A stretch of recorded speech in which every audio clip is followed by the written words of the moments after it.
cinema, where your weekends come to life. Screenzilla's going viral, and so are his tickets.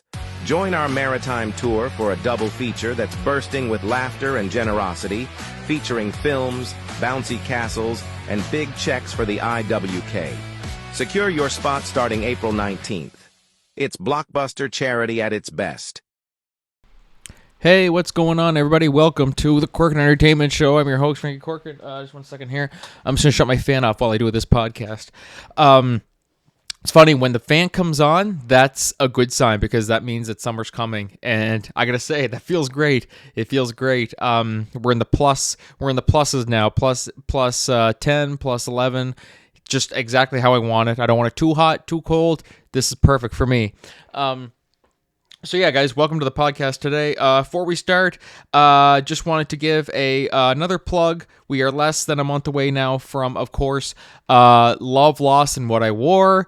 It is, of course, May 11th at James M. Hill. Tickets are available at Creative Grounds, branded on the Boulevard, Junkanoo in Chatham, and Town Hill Jewelry. So be sure to get your tickets. And they're going quick. That's one thing. These ones are going quick. This is a big deal. This show is a big deal. So get those tickets and let's have a great time, guys, and raise some money for a great cause. And also, I mean, we're going to be talking about this later on in the show today. We got a big project coming up. Corcoran Entertainment's next big production, or maybe not production, but project that we're going to be partaking in is with Concert Time Collective, who are our guests today. We have Natalia Bohórquez, and we have Labib Palis. So they are joining us today. They are from Colombia, and they're now great friends of mine. And I'm so excited to be partaking with them on this project that's going on at the Chatham Library on May 11th, May 18th, May 25th, and June 1st. Every Saturday, each event starts at 2 p.m. So for more information, tune into the rest of this episode where they're gonna. I'm not gonna give much information about it. I'm gonna let them do it. So we talk a lot about that, how they got started, and they're a great group of artists. So be sure to follow them on social media as well at Concert Time Collective. Fantastic at what they do. Later in the show, I want to talk about Morgan Wallen and this pattern of behavior that seems to be happening with his arrests. And I want to talk about the newly announced Chris Farley biopic and why I think this is a great idea for a biopic. Anyways, yeah, so without further ado, guys, just sit back, relax, and enjoy the show today.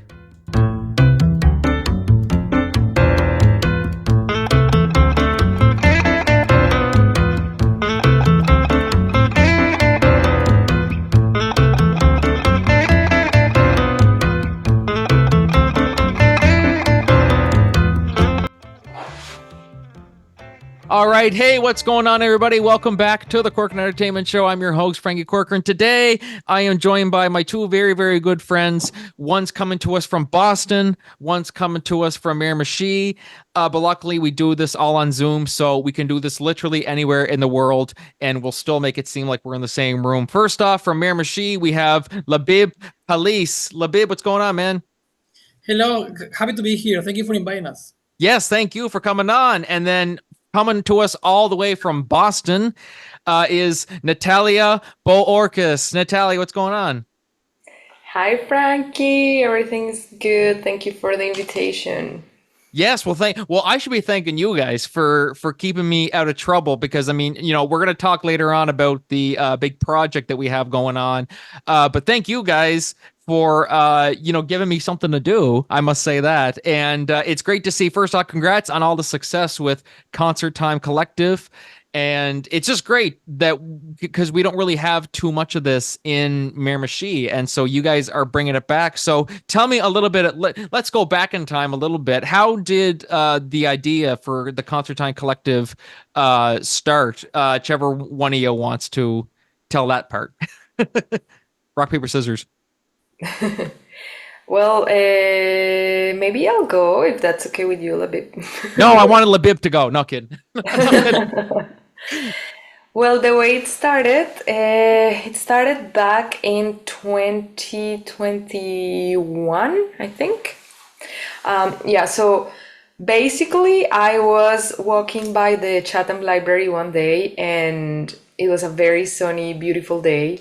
And you know how in one of the, like behind the library, there's a wall where they did a beautiful mural, Mm. and then they used to have like some stairs there, like a free space there. And I was thinking like, oh my gosh, wouldn't it be nice to have an outdoor concert here and the mural in the back, and something like that. I love public art and outdoor concerts. So I reached out to the library director. I just went in and I was like, hey, would you be interested in doing like a concert outside in the park or something like that? And that's how everything started. So it really started with an outdoor concert series that year, that summer. We had 4 concerts of chamber music, different ensembles. That year we did duos, string duos. And I invited different musicians that were in the area. Labib was one of them. So he played in that first concert. He had just arrived to Miramichi and he was like, yeah, okay, I'll play. And that was kind of how concert time started. We had to give it a name and we named it Concert Time. And then after a couple of years, Labib and I got together and we shared the idea of becoming a collective and kind of doing more events more often, more consistently, not only in the summer. And that's how Concert Time Collective started. Am I missing something? I think that's it.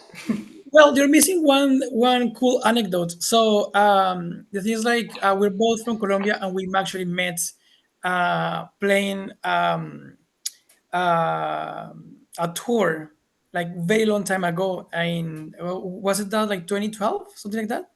And Yeah. then, I mean, like out of the blue, 2021, I landed here and Nata was here. I was like, wait, like, was it you, that person that like we played like a long time ago? So it was just fine because back then we met, we played in the same orchestra, but like we didn't have the chance to spend more time together.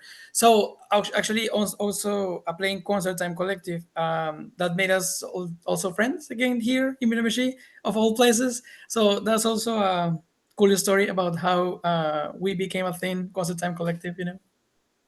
It all circles back. It all circles. Life is one big circle. And so I mean, I've seen you guys perform live. At the time of this recording, I would have just seen Labib play at Creative Grounds, which is funny. I'm like, should we promote it? I'm like, well, wait, we're recording this before the concert, and when you guys are listening to this, the concert will have already happened. So hopefully things went well. So Labib, great job on the concert. I didn't see it yet, but I Yeah, know it's going to thanks be so much. great.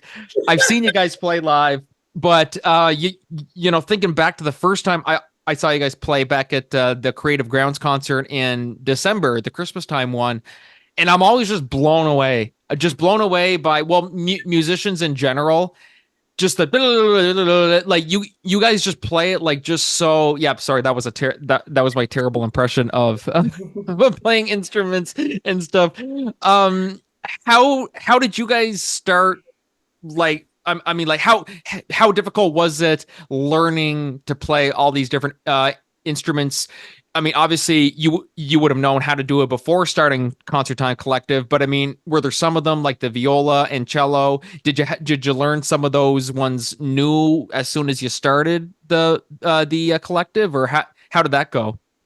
Well, I can start this time if you're okay, Nat. So it's been like my whole life. I mean, like I remember when I was a kid, I was very hyperactive. So my parents, they were like really crazy because I was like kind of like annoying in the house. But then they were like, okay, we need to get this guy busy. So I was in swimming lessons, and then I was going to the library to do some reading and stuff. And then they put me in a music program. And then I started learning violin and, well, different instruments, but like my main one was always violin.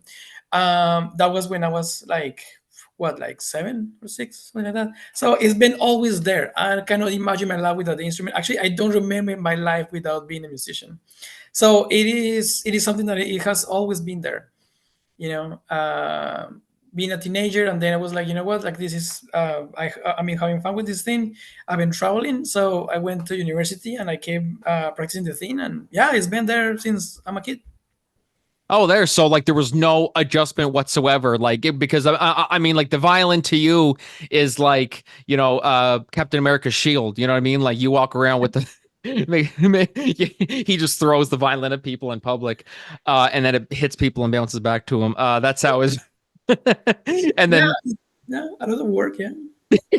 and then with Nat, that's the same with which one is your signature one? The cello?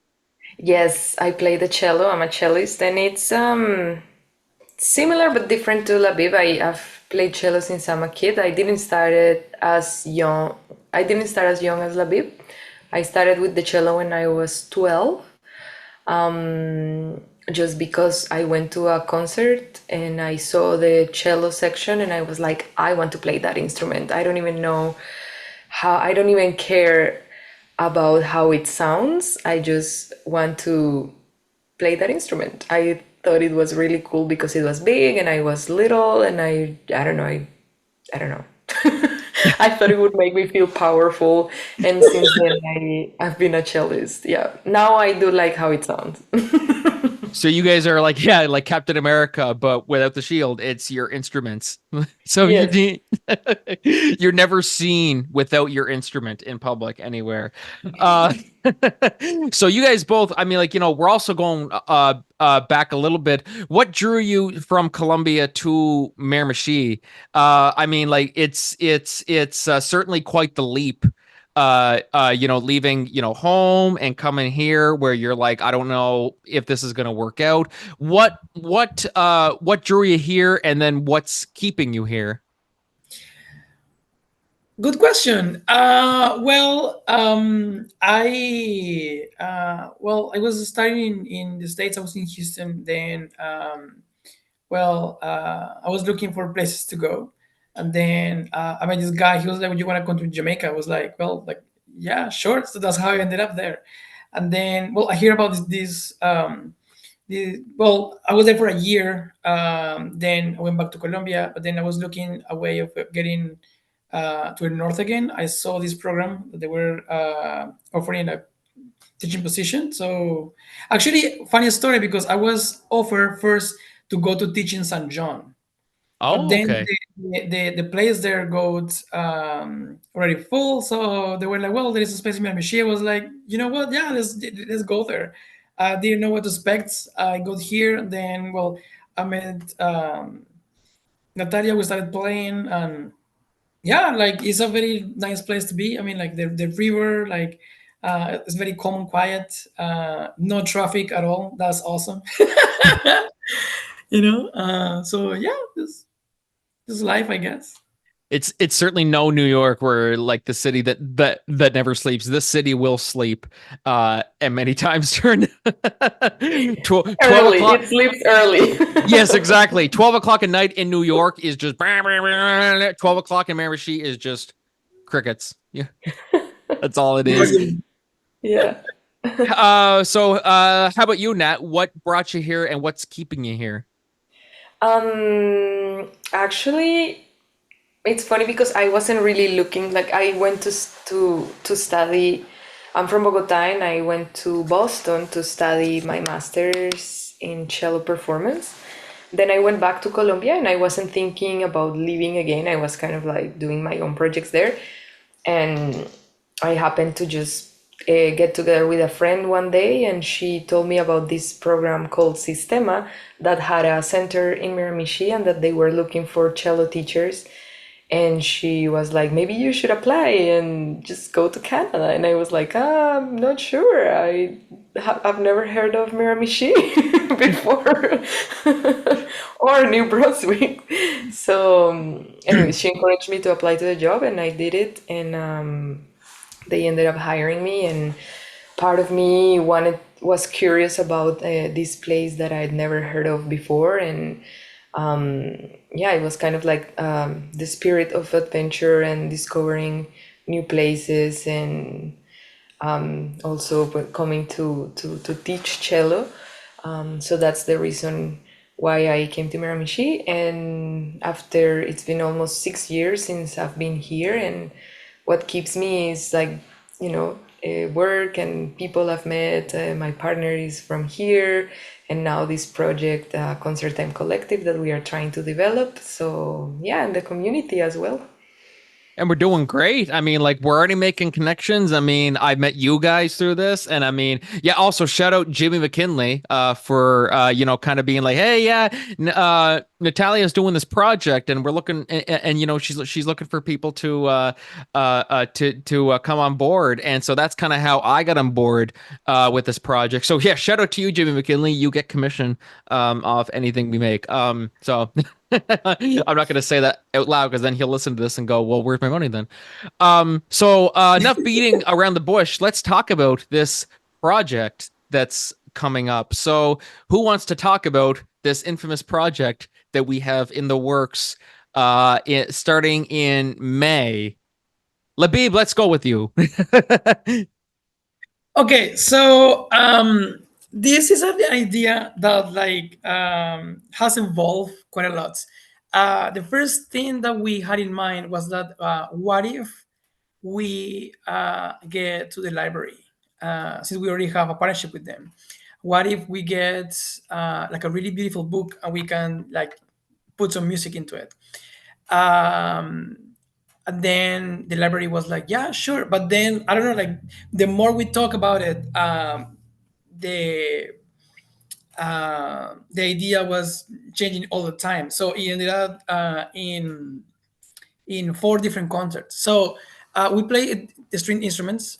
So the idea is that we're gonna have like every weekend a different concert featuring a different instrument from the string family. So it's going to be one concert that is dedicated just for the violin, one just for the viola, one just for the cello, and at the end for the grand finale we're going to have the full string quartet. And I think that's going to be very cool because we're going to um, blend music with storytelling, and with the two arts right there, like writing and music. I mean, that's amazing. And I think it's a way of like spending a really nice Saturday afternoon. So the first concert is gonna be May 11, and actually, Nata, you're gonna be the first one opening up that concert series. So yeah, it's awesome. The opening act. The opening act. Natalia, what was it like going into this project? I mean, like, it was in the works for a while, actually. I mean, like, we were all, just going through different ideas and stuff like that. How would you describe the journey compared to because I always love the creative process of any event, any like, performance, like anything you're doing. It's always the process behind it, which is great. How would you describe the process from just coming up with the idea, and then now here we are, we're seeing it. It's less than a month before it begins, which is funny. Every time I say how closer we are to it, she gives me this look of like, don't say that. Thank you for reminding us that Yeah. we have to get to work. She doesn't like that. She's in Boston right now, and she's like, I'm trying to enjoy my vacation. Can you stop? Yeah, it's been great. I also love the creative processes of artists because it's kind of like planting a seed. So first the idea was like, how can we, because we've always, like, Concert Time Collective started through a collaboration with the Chatham Library, and then the collaboration went really well. Like, they are great partners of us. So we were like, how can we now do a different project to show people the different instruments of a string quartet, and connect that to stories and to something that can happen at the library, So that was kind of like the first idea, is like, can we do this? How are we going to do it? Like, can we find funding for it? Can we find other collaborators? So it was kind of like the first thing is like, okay, we have this idea, we have no idea how it's going to look like, but this is kind of like what we want to do. And then we started reaching out to different partners, reaching out to storytellers. That's how we ended up meeting you. And you were like, yeah, let's do it. But it's the same thing. It's like, hey, this is what we have. Can you just like add a little bit more to this idea? And then through those like exchanges and conversations and back and forth messages is that we start building kind of like this structure. And then yeah, we are like almost like you said, like less than a month away, and I think we kind of have a clearer idea of what we want to do. But it's always like that. It's like someone has an idea, and then it's beautiful how it builds up through the exchanges and collaboration with others. I think that's very important. Yeah, absolutely. Absolutely. Yeah. Well, because collaboration is so key. Well, and even doing the arts, pursuing the arts, is a great way for building team building or for, sorry, for developing team building skills and working as a team. And that's really one of the best parts, in my opinion, about art and writing and doing projects and stuff like that. And art also is just, it's one of those things where you don't realize how important it is till it's not there. Like imagine a world without music. Like what would it be like? You know, in a world without music, concert and collective wouldn't be a thing. Like it would just be just time collective. Like it'd be like, what are we doing here? You know? Uh Yeah, funny that you mentioned that, because I remember one time I was having this conversation with a friend and he was like, "Yeah, music is not that important," and I'm like, "Bro, you go to the movies, there is music right there. You turn on the TV, there's a jingle. You turn on the radio, they're gonna have like a selling of the magical pill for the pain that you have in your back. There's a jingle. Music is everywhere, and art is everywhere. So yeah, you're totally right. I mean, like the world cannot be a thing without music." no, exactly. It's just so hard to imagine. And I mean, for you guys, where you guys are the artists, like you guys are the ones making music and stuff like that. How does that kind of help you guys? Anyway, because we always say art is sometimes the best way to cope with all the craziness that's going on in the world. How has it helped you guys through any struggles that you might go through? I think that music has for me music has been a companion throughout my life, and it has been there in moments when I've been like really lonely or going through like really tough times. I know that music has always been there. Like it's amazing. Like even when I first arrived to Miramichi, that I didn't know anybody, I had music with me, and I felt that music really helped me get through different phases of my life. I think through the creativity, and it's kind of like it can also be used as a meditation. You know, when you sit down and practice a piece, or when you write a song or whatever, you are like engaging different parts of your brain and of your being. And that's what music is to me. It's just a lifetime companion that is so important. I cannot Absolutely. imagine my life without it. No, absolutely. And Labib, how about you? I mean, like you brought up a great point of turn on the TV. There's a jingle. Go to the movies. And if there's no music, you could tell. Like, but how has art helped you in all the, you know, the craziness in the world, things that are going on? The fact that you are a artist, you know, you not just like music and listen to music, you make music. How does that help you through all the hardships in life? Well, I think like something similar with Natalia. For instance, I remember this one time I was new in the States. I went to start my diploma in Pittsburgh, and then yeah, I mean, I didn't know anyone. I was like, "What am I doing here?" Like, I can't even speak English. I was like, like what is happening this here, and like, and then I had an orchestra rehearsal, and then everyone was playing, and then it's like English doesn't matter. What matters is like just play this thing. And with music, I have been in different places, and I have met very very interesting people. um so it's like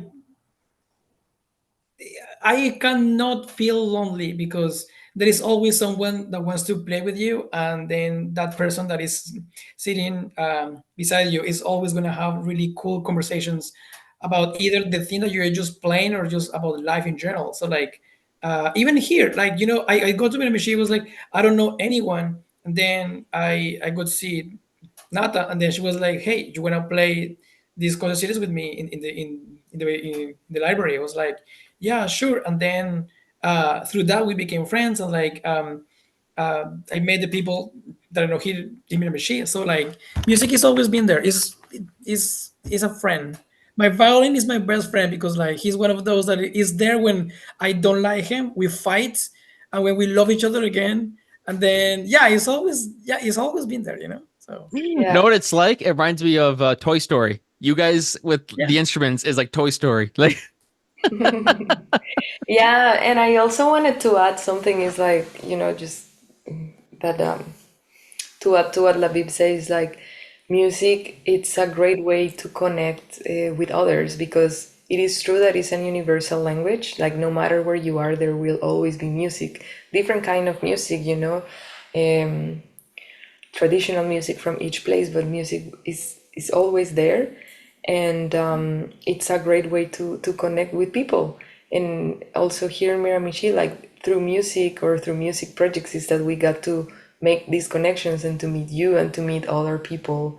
And it's a great way to start a conversation and a great way, it's an experience that is shared also. The audience, when they go to a concert, they share the same experience, and that really connects people. I think that music is very powerful because of that. You don't need to speak, but you can share the experience. yes, absolutely, absolutely. I just keep thinking of Lviv and his violin. Me and my violin, we fight, we do this and that. His girlfriends listen to this, like, the hell, man. It's true, like the relationship of musicians with their musical instruments is, can get some couples in trouble. Lviv's girlfriend. Yeah, we broke up. Oh, what happened? Oh, he was cheating on me with a violin. Like, that Actually, okay, so sounds funny weird. I'm story. sorry. No, no, no. I mean, like, yeah, it sounds weird, but like, not really. Like, I remember back in the day, I was hanging Cheating on a out violin. with this guy. Hanging out with this girl. She was a singer, and it was like, well, like I'm free this weekend, and I was like, well, like I don't because I have this thing. And then she's like, well, like, but then what about next weekend? She's like, no, I am also busy with doing this thing. So like, yeah, dating a musician is not a good idea because like, we always busy. There's always a rehearsal going on somewhere. Yeah. It's like Andy and his toys in Toy Story. That's literally that's literally what it feels like. Yeah. Oh my god. Oh my god. We're going off on a tangent here, but yes, circling back. So for we call it quits here on this interview and just I not talk to you guys ever again. No, I'm kidding. So tell people why they should come. So Nat, we'll start with you. What would your pitch be to people why they should come to our Chatham Library project starting, of course, May 11th, May 18th, May 25th, and June 1st? What will be, if you had almost like a, like a 20-second Oh my God. pitch, what would you say? Woo! You kind of put me on the spot here. Let me think. Just give me 1 second. They should come because they are gonna listen to beautiful music, and they are going to hear amazing stories, and they are going to co-create with us something artistic and beautiful. That was great, actually. Oh wow, it was awesome. You seem nervous about it, but I was like, oh wow, that was really really good. It was just on the spot. Labib, how about you? Can you top that? I'm not convinced that I want to go. Well, it's funny. Yeah, I'm not convinced that I want to go, even though I'm already in it, so I can't really. Well, besides listening to beautiful music and listen to beautiful stories, it's gonna be experience. I mean, how often you're gonna go to a library and have musicians just playing there? I mean, everyone that is involved in the project has a lot of love for the art. So also seeing people that are doing the thing because they love it is inspiring. and it's an experience in itself. So I think it's going to be a good time for people, for families. Maybe you're going to make a new friend. Yeah, it's going to be a cool thing. Yeah. And I want to add one more thing. The project is all created by local artists, so you are also going to be supporting local art happening and being created in Miramichi, and that's very important. Yes, exactly. And we should give a shout out to Annika Fournier, Reg Saunders, and Estelle Salmon, who's coming down from, where's she coming down again? From Bathurst, and then Bathurst. also to Olive. She's coming from Rushibugto. Oh, okay, awesome. Look at that. Like, see, this is awesome. Like, this is such a big collaborative project, and I mean, like, us all working together on this. Guys, I'm so glad to know you. I'm so glad to know you. I'm so glad we met. Because I'm learning lots myself too about, the instruments and the classical music, the cello. I mean, like, I still don't know how to play them, but like just hearing you guys talk about it and the passion that you guys have about it, it's inspiring. It really, really is. So thank you guys for coming on the show today. I mean, we're certainly going to be in touch because we still have work to do. Because we have less than a month to put this project together. Now you're scaring me. No. Yeah, May 11, May 18, May 25th, and June 1st. That's gonna be the dates. All at 2 p.m., correct? Yes, 2 p.m. at the Chatham Library. Perfect. So be there, guys, or not. We just won't talk to you again if you don't go. So guys, thank you so much for coming on today. Nat, hope you enjoy the rest of your vacation. What brings you to Boston, by the way? What's going on? Well, I studied here and I have some friends that I wanted to see, and also this place is just very inspiring for me. So I came to do a little bit of soul searching and reconnecting with friends. Oh, awesome. Awesome. So Yeah. enjoy the rest of your vacation. Labib, enjoy the rest of your vacation. He's coming to us from Florida. I wish. So thank you guys. I'll see you guys in the very, very near future. Guys, we're gonna take a short break. We'll be right back. But until then, this is Franky, Labib, and Natalia signing off. Thank you guys. Thank you so much. Bye. Thank you for the invite. Thank you.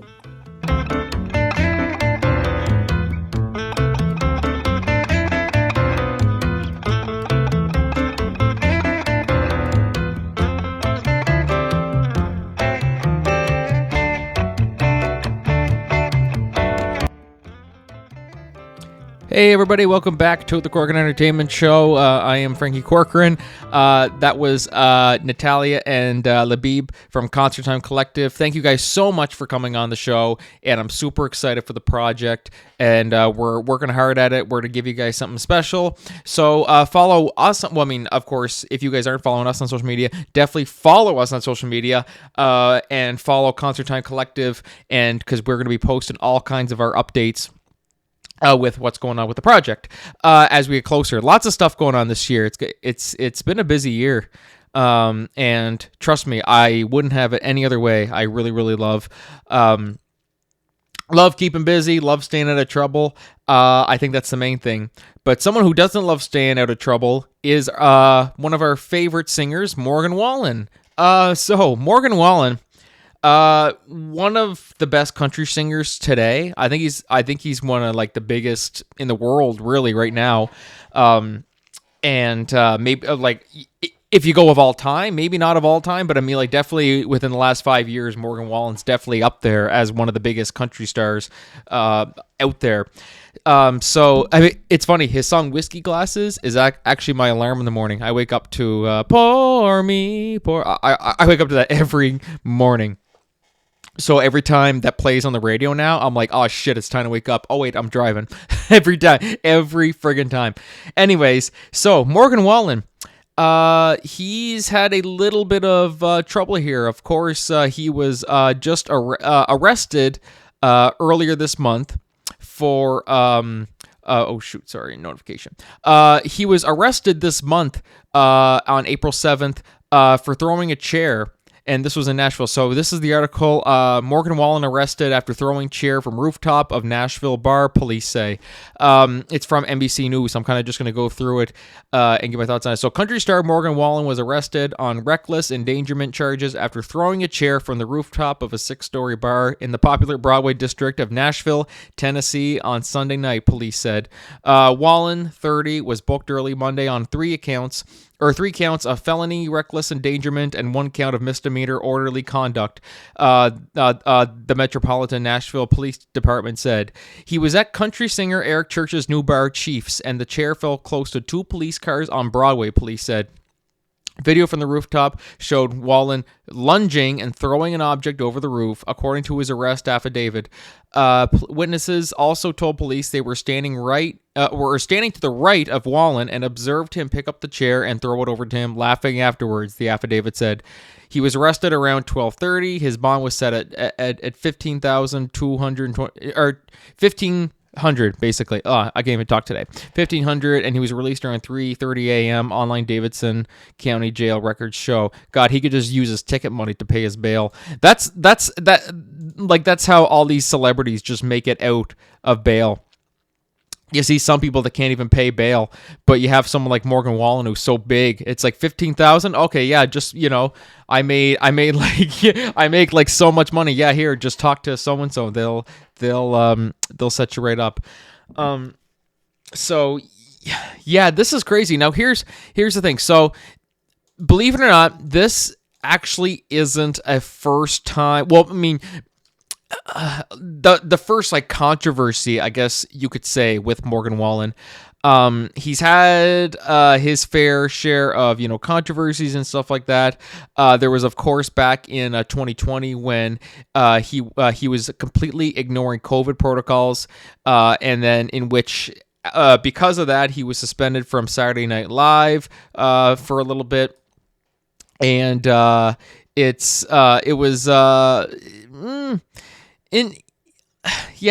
the thing. I gotta be careful about how I say it, because I think what Morgan Wallen does, I think Morgan Wallen's a excellent, very, very talented man. I really, really love his music and everything. But the way I see it, slowly and a little by little, we're starting to see that this is starting to be a pattern of behavior. I mean, like, he hasn't done something like this before, but something tells me that this, unless he gets help or like whatever now here's the thing. Now, we don't know. As far as we know, Morgan Wallen just got drunk and he, had a few drinks, got a little out of hand, threw the chair, you know what I mean?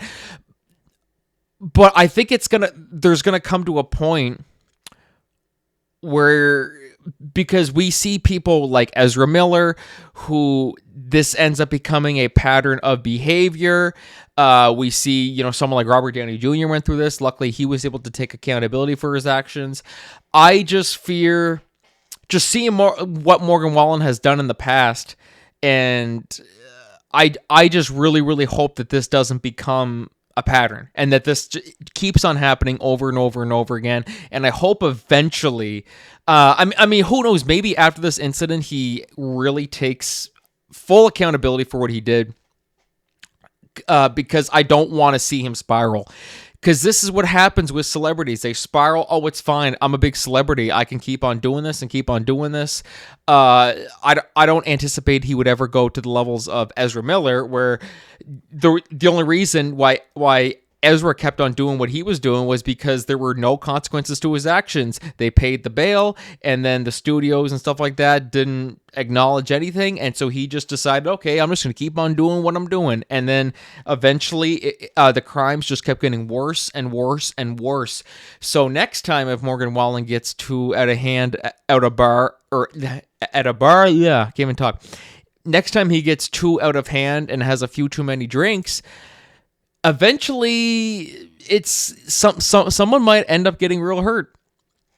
Sure, I mean, the 2 cops got lucky, very, very lucky that they or like not even the cops, but the fact that nobody was hurt by this incident, because someone very easily could have been hurt by this, throwing a chair off a balcony. God, girl could have been walking with her baby. You know what I mean? Like anything could have happened. Like he could have seriously maybe killed someone. Really, I mean, I don't think that's an exaggeration to say. Some people would say, "Oh, come on, it's not that. It wasn't that big a deal." No, someone could have gotten killed. Like, so from hopefully, I'm just hoping that my fear would be that Morgan Wallen doesn't take accountability for his actions and that he just keeps on doing the same shit that he's doing, which I don't want, because I really, really like Morgan Wallen as an artist, as a singer. I really just don't want to see this spiral into something that could eventually end up with someone getting hurt, and hopefully the people that he, like his family, his close friends and stuff like that, they eventually reach out to him and just say, "Hey man, what's going on?" Like, to me, does it sound like he's going through stuff? Because I know some celebrities will do that, like Ezra Miller was going through that. I don't think that's the case with Morgan Wallen. I mean, like, it's hard to say. I don't think so. I think he was divorced or something like that at one point. It's tricky to say, but even if that's the case, I think he shouldn't use that as an excuse, and there should be some people around him to say, "Hey man, what's going on? Like, do you need help? Do you need, or is it just, I'm a celebrity, I can do whatever the hell I want, and all my ticket sales can pay my bail," kind of thing. It's interesting. So that's all I'm going to say about the topic. I mean, like, there's not really a whole lot more to say aside from if somebody doesn't do something, somebody doesn't step in, and not that that's anybody's like job to babysit them and tell them what to do and stuff like that. No, not at all. I just think someone has to be there to say, "Look, man, like, is everything okay?" Because someone's going to get hurt, whether it's him or the next person who just happens to be walking by the street when he throws that chair. Boom. Just like that. Could end just like that. Anyways, that's all I have to say for that topic. Let me know what you guys think on social media. I'm really curious to see where people stand on this. And so lastly, I wanted to get my thoughts on, now, of course, I am a big biopic person. I really do like biopics. Many people might not like them. I personally really like biopics. Recently, of course, we had Maestro, which was a biopic about Leonard Bernstein, who was played by Bradley Cooper, who wrote and directed it. I was hoping he was going to win an Oscar for that movie, although I said if anyone was going to win, I put my money on Cillian Murphy, and I guessed it right. Not to toot my own horn, but I love biopics. Elvis was great, absolutely fantastic. We had I Walk the Line. There was oh God, what's the one biopic? There was one. I was just thinking of it. Bohemian Rhapsody. Sorry, Bohemian Rhapsody. And there's probably another one that I can't think of off the top of my head. Oh well, Tick Tick Boom. I guess Tick Tick Boom is considered a biopic, I think. Absolutely fantastic. So, and then of course we have a Michael Jackson one that's coming out, and we've had lots come out with regards to, like, comedians and stuff like that, Chaplin, Man on the Moon, Stan and Ollie, and stuff like that, but we never really had one in recent times, you know what I mean? Now we're getting one. And I couldn't be more excited for this one, actually. They're doing a biopic for Chris Farley, written by the Daisy Jones filmmakers Scott Neustey, I don't know how to say that, and Michael Weber. And wow, I can't wait. Josh Gad's going to direct, and Paul Walter Hauser is going to be playing Chris Farley. I think this is great. I am so excited because, Chris Farley, I mean, I really don't think it's an exaggeration to say one of the greatest comedians to ever live, really, who was taken way, way too soon. 33 years old. Like, goddamn, that's unreal. And it's been, what, 25 years or so, something like that, 30 years. He died in 97, was it, I think? But 97, yep, that's right. So, of course, I mean, like, Saturday Night Live, Matt Foley is probably, like, in my opinion, his best role. Just absolutely hilarious. And here's something I didn't know about. He was supposed to be Shrek at first. I didn't know that. That was something that was completely news, or very much news to me. I had no idea he was set to be Shrek until he passed away, and then Mike Myers took over it. And now it's hard to imagine anybody else playing Shrek, but I'm sure Farley would have had his own take on it. But yeah, I just think this is awesome because some people don't realize, I mean, like, I'm sure, like, mostly everyone realizes, but I'm sure there's some people out there who realize or don't know that Chris Farley had a very serious drug problem, struggle with addiction, and died way too soon. There's a video on YouTube that I watched, and I encourage everyone to listen to it or watch it. It's Chris Farley's Last Day Alive. It kind of goes in detail. Don't worry, there's no like graphic images or anything like that. But it talks about, the last day of his life and just shows pictures of Chris Farley and stuff like that. There was life and everything.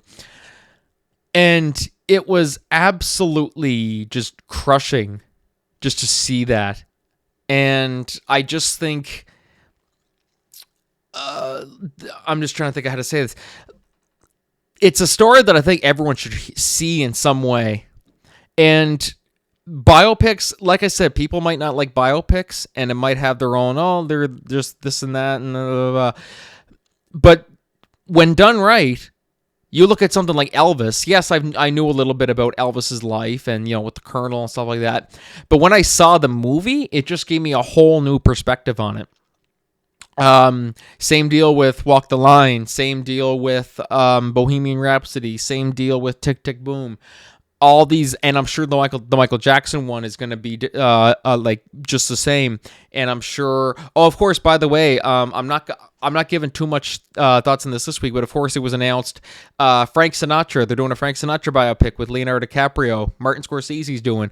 I think that's fantastic. I was going to touch on that today, but I wanted to touch on the Chris Farley one because I think this one is huge. I think we always expected them to do a Sinatra one at some point. I'm super happy, like my favorite singer of all time. But the Farley one, to me, I think is just an excellent idea because of the story it tells, and it will give people who didn't really know, didn't have a huge grasp on like what exactly Chris Farley was going through. It's going to open their eyes and just, show the bigger picture kind of thing. And I think it's a fantastic idea. I'm not sure. It doesn't say like estimated release date. I think they're just doing they're in the pre-production right now. So I mean, if I had to guess, 2026, 2027. I don't know, but either way, it's gonna be worth the wait. Actually, if they released it in 2027, it'd be the 30th anniversary of when he passed, which would be very, very poetic. But yeah, so I'm really curious to see where everyone stands on this Chris Farley biopic. I think of all the biopics coming out, Sinatra, Jackson, and now Farley, I think the Farley one to me now is actually the most anticipated one for me personally. And just to see how they're going to tell this story in such a visual way. And it's also because, Farley, my God, he was taken so soon, like 33 years old, made such an impact at that age, I think is unreal, So I think it's going to be great to see this. And, Josh Gad is awesome. I don't know Paul Walter Hauser. I want to look through his thing here. It says he won a Golden Globe and an Emmy Award, so I think that's interesting. This could be this could be an Oscar for him right here. But he looks the part of Chris Farley. I think he could do great as it. And I'm just going through. He appeared on Community as a student, Reno 911. He's a wrestler too, which is really cool. So maybe he'll be like The Rock. Once the Farley biopic comes out, this is where he goes from wrestler to actor. But we'll see how it goes. Anyways, let me know what you guys think about that. Which biopic is your most anticipated? Farley, Sinatra, Jackson, and I'm sure there's probably another one coming out that I'm not privy to. But let me know which makes you the most excited. And we're gonna call it there for the show today, guys. I want to thank my guest, Natalia Bohórquez and Labib Palis. And stay tuned, guys, on social media. We're going to be announcing lots of stuff coming up with our project, May 11th, 18th, 25th, and June 1st at the Chatham Library at 2 p.m. for all of them. And we also have some amazing storytellers. You know, some of them are familiar faces from Corcoran Entertainment, Reg Saunders, Annika Fournier, and we also have another musician, Estelle Salmon. And going to be awesome, guys. I'm super, super stoked for this. And then also, Love, Loss, and What I Wore. Get your tickets. Eventbrite, Townhill Jewelry, branded on the Boulevard, Shankatu in Chatham, and Creative Grounds Cafe. Let's make magic happen, guys. Let's raise money for a good cause and come out and see some good, top-notch quality entertainment. Gonna be a great time. So thank you guys so much for tuning into the show today, and we'll see you guys next week. Until then, this is Franky signing off. Have a great week, everybody.